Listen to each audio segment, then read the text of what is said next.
चले तो साही एक बजे रात में।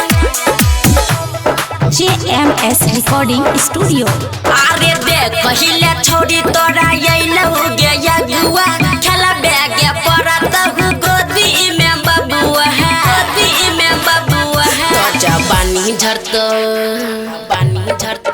तोहर जवानी झरता छोड़ी ससुराल में जब ले तो साही एक बजे रात में। तोहर जवानी झरता छोड़ी ससुराल में जब ले तो साही एक बजे रात में। गे छोड़ तो न गे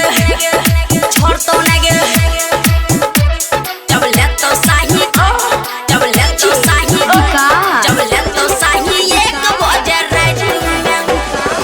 मटियार कला जब ले तो सीतामढ़ी। साही एक बजे रात में।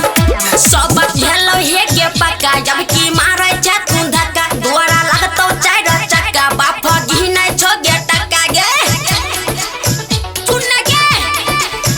सब हेलो हे के पक्का जब की मारे जा तू धक्का दुआरा लगतो चार चक्का बाप घिनै छोगे टक्का। तब हाइट में गे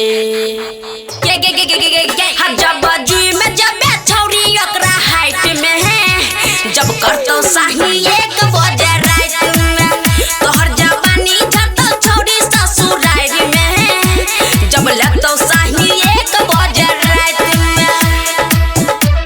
जब लेतो साही एक बजे रात में। मटियार कला जब लेतो सीतामढ़ी। साही एक बजे रात में। काइला या तो गे बराती यकी पीट छातू छाती देखे जाई तो तोहरा नाना जब ते बजबे करतो गाना हमहू नाचबो देख लिहा ना सुन गे। काइला या तो गे बराती यकी पीट छातू छाती देखे जाई तो तोहरा नाना जब ते बजबे करतो गाना। तब रात में गे जब तेल लगा के डालतो करन रात में चिल्ले बे छौरी एक बजे रात में। तोहर जवानी झरता छौरी ससुराल में जब करतो साही एक बजे रात में। JMS recording studio.